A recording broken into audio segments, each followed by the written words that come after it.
Hey everyone, my name is Manu. I'm the founder of the Dosha Wellness. It's a holistic fitness solutions. I'm a physical therapist and an Ayurveda herbalist. This video I wanted to talk a little bit about a question that a friend of mine raised, Jane from London. She had a couple of questions about some exercises for the knee as well as for the neck following an injury. So the first one I'm going to talk about is a range of motion, or how to improve the flexibility of the knee. And so we're going to use a ball for that. And you had asked me if you've been wearing a brace for a while, how are you going to get the bending back and the straightening back, and if it's painful.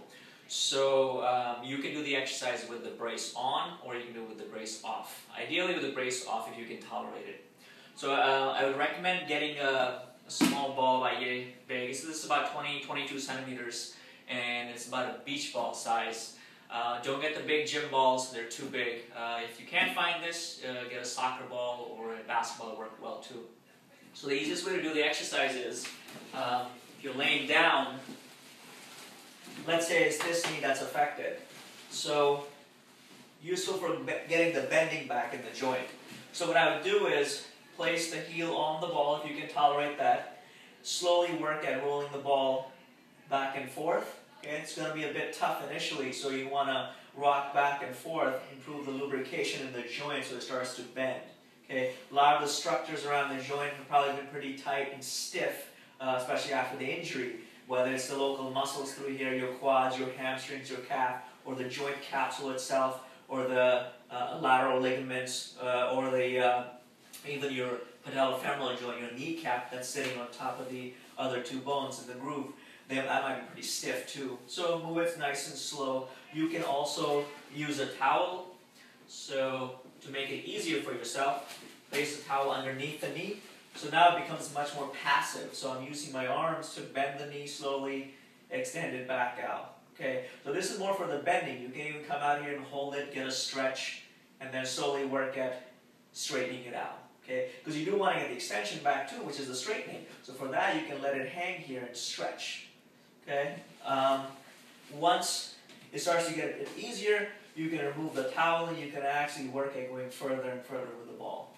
I like using the ball a lot because it reduces the friction. It's a lot harder to do that same exercise, trying to drag that leg up here or trying to pull it back up this way. Okay, so the second thing you can do for getting that bending is, once you have better mobility, the pain has gone down a bit, you can even hold the knee in this position and let the lower leg drop down with the assistance of gravity. So, and once that gets more comfortable, you can put a boot on, a shoe on, even a lightweight 1 or 2 pounds can be placed on that to let the joint slowly bend. Okay, this is a bit more aggressive, so I would stick with the other one first. This comes afterwards. Okay. Your second question was about using crutches and how to use them properly. So we're going to use these crutches right here. And I find that most people tend to use the crutches incorrectly. So one of the two things you want to think about when you're setting up your crutches.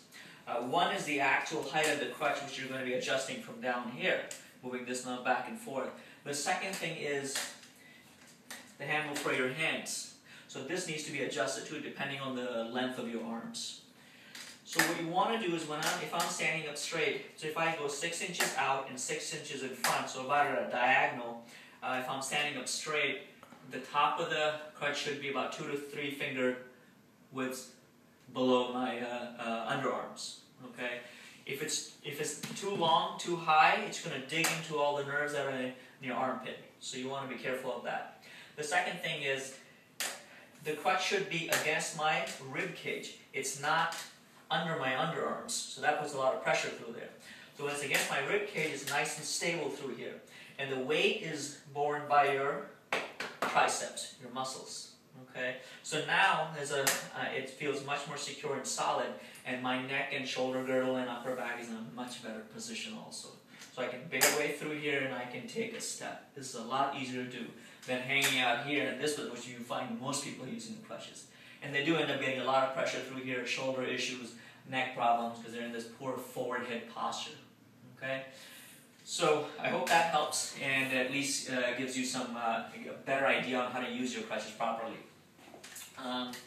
The next thing, the last question actually that you had asked was about getting some simple exercises to improve the flexibility, reduce some of the tension in the upper trap, neck muscles, because you've been noticing some discomfort there. So without doing too much assessment, and just to give you some basic general guidelines, I recommend a couple of things, but you should still have this checked out by your physical therapist or physician to make sure there are no other issues going on.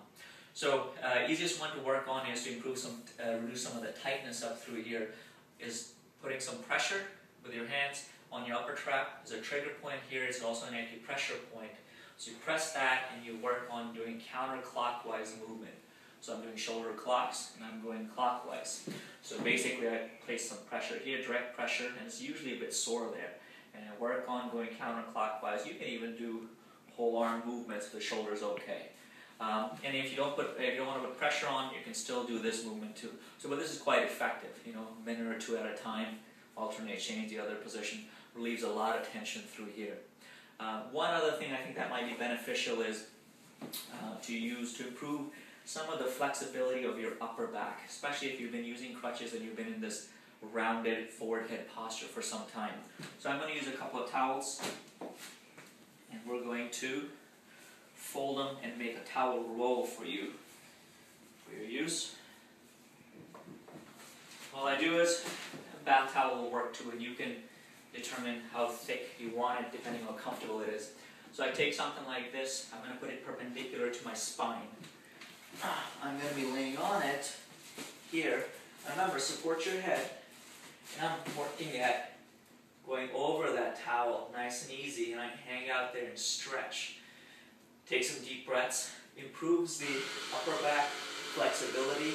Okay, it's the flexibility of your thoracic spine, and it also opens up the rib cage and the shoulder girdle. Okay, so I'm going to hang out here and just stretch for a few minutes at a time, then come back up, go to the next position maybe, and hang out and stretch over here. And I would recommend that you don't go above your shoulder level, don't go on the neck, and don't go below your rib cage. Okay, so primarily focusing on your thoracic spine. So this is a good one to do, improve some flexibility through here, take some of the tension off your upper back and the posterior shoulder area. So this will also relieve some of the tension off your neck too. So my thoracic spine, upper back's moving better, less tension on your neck. So usually it's the hinge that moves too much is the one that breaks down or has more strain on it. So same with the neck, you know, you're in a poor position, forward head posture, using the crutches, it's putting a lot of stress through there. So I hope you found these useful, and Jane, I hope these help you out.